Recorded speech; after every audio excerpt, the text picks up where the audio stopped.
자, 트레이딩에 대해서 중요한 3대 원칙이 있습니다. 첫 번째로 손절, 두 번째로 감정, 세 번째로 심리입니다. 틀렸으면 손절 확실하게 하고 자꾸 잃었어도 절대 복수심에 북받치지 말고 단순히 차트 그림놀이만 하는 게 아니라 남들이 지금 어떻게 생각할까 고민하라는 말입니다. 자, 하나씩 무슨 말인지 풀어보도록 하죠.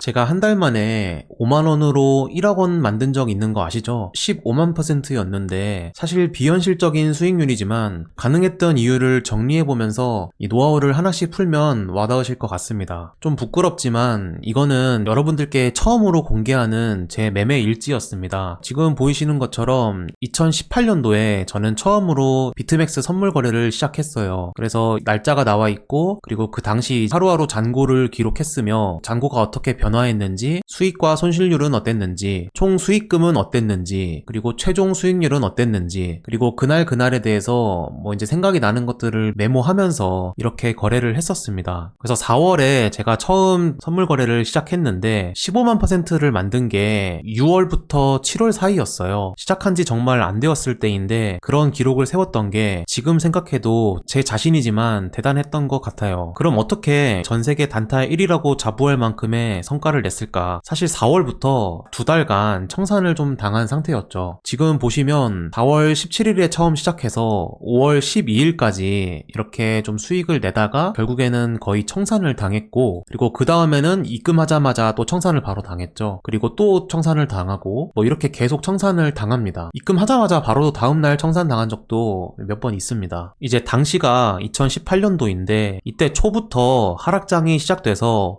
멘탈이 많이 나간 상태였고 선물 거래까지 자꾸 청산이 되니까 이대로는 안 되겠다, 정신 차려야겠다, 그렇게 시작한 게 6월에 이제 남은 잔고 0.0069비트, 이걸 당시 원화로 환산하면 5만원이었습니다. 이 당시에 제가 이제 시작하면서 제대로 결심을 했던 게 복수심에 북받치지 말아라 입니다. 방금 보셨던 것처럼 이렇게 계속해서 청산을 당하니까 뭔가 이 분노로 세력을 이길 수 있을 것 같다라는 그런 생각이 들면서 계속 입금을 하면서 상당히 위험도 큰 매매를 했었죠. 17년도에 벌었던 거 18년도에 뱉어내 가면서 알트코인은 하락장이 되고 비트맥스에 뛰어들었는데 두 달 동안 이렇게 계속 성과가 안 나니까 감정이 온화하지 못했죠. 그래서 생각했던 게 이건 게임이고 돈이 아니라 나의 목숨이다. 이걸 날리면 더 이상 이 게임을 할 수 없다. 이런 식의 마음가짐으로 시작했던 거죠. 이게 바로 첫 번째 원칙인 복수심에 북받치지 말아라 입니다.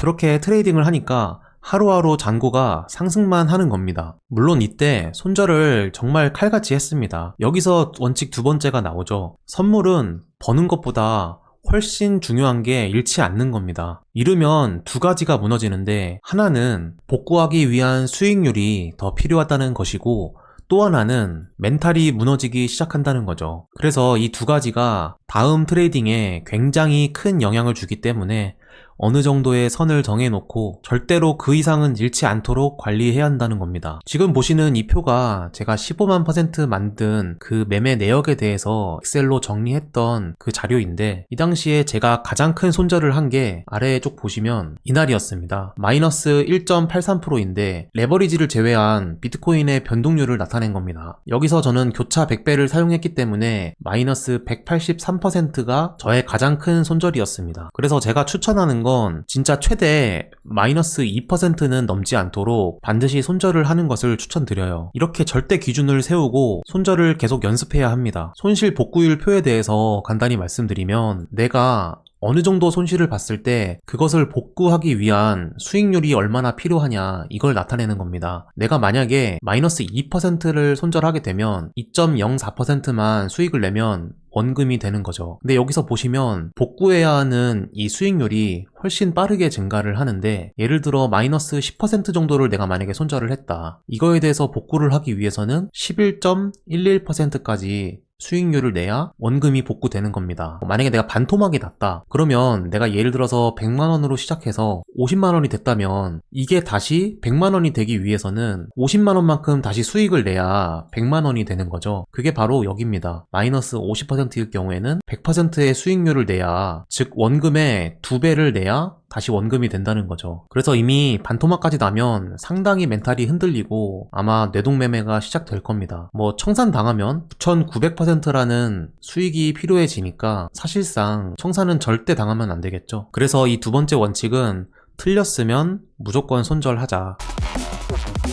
자, 그럼 마지막으로 이제 방향을 잘 보는 방법 중 하나인 남들은 지금 어떻게 생각할까에 대해 이야기해 볼게요. 아마도 선물이든 현물이든 이 처음 입문하는 코린이 분들은 차트 분석 공부하기 바쁘실 겁니다. 뭐 더블 바텀이라든가 아니면 뭐 수렴이라든가 아니면 요즘 유행하고 있는 엘리어트 파동에 대해서도 공부하는 분들이 많으시겠죠. 이런 것들을 왜 배우냐면 바로 방향을 예측하기 위해서이죠. 과거의 차트를 보고 이야기하면 누가 모르냐 뭐 이렇게 생각하시는 분들이 계시는데 축구 선수들만 봐도 축구 연습을 하기 위해서 어느 방향을 정해놓고 내가 이렇게 볼을 차면 어떻게 막아보자 뭐 이런 것들을 서로 짜면서 연습을 할 거 아니에요? 근데 그거 보고 방향을 정해놓고 차면 이거 누가 못 막냐 이렇게 이야기하는 거랑 거의 비슷해집니다. 차트 분석을 하는 우리도 마찬가지죠. 우리가 어차피 이 차트에서 알 수 있는 건 과거 데이터밖에 없기 때문에 과거 데이터를 보고 이런 움직임에서는 상승이 나왔구나 이런 것들을 하나하나 머릿속에 기억하는 게 결국에는 차트 공부의 핵심이라고 볼 수 있죠. 하지만 이런 기법들은 진짜 비중이 사실 크지 않습니다. 진짜 중요한 건 뭐가 되었던 그냥 캔들을 뭐 5분 봉이든 1시간 봉이든 4시간 봉이든 1일 봉이든 뭐 이렇게 많은 캔들 시간 프레임이 있죠. 이것들을 다 열심히 모니터링 해보는 거죠. 유명한 원효띠도 한때 차트를 볼 때 하루에 한나절 이상을 본 적이 있다고 들었는데 저도 그런 식으로 성장해 왔습니다. 그건 뭐 제 트레이딩뷰 활동할 때를 기억하신다면 잘 아실 거라고 생각합니다. 그래서 캔들을 열심히 보면 결국에는 상승장을 겪고 그리고 하락장을 겪고 또 횡보장도 겪습니다. 그래서 이런 분위기를 다 읽을 수 있게 되는 거죠. 분명 이 자리는 분석상 더 오를 것처럼 그렇게 보이지만 분위기를 의심해보면 오르더라도 결국에는 내리는 힘이 더 크겠구나 뭐 이런 것들이 느껴지는 시기가 옵니다. 이렇게 차트에 내가 얼마나 시간을 쓰고 있나부터 생각해보세요. 그럼 내가 열심히 하고 있구나 아니구나 이런 정도는 느낌이 올 겁니다. 또 제 검증된 경험을 무료로 알려드릴게요. 대신 좋아요와 구독 부탁드리겠습니다. 이 채널을 지속하는 힘입니다.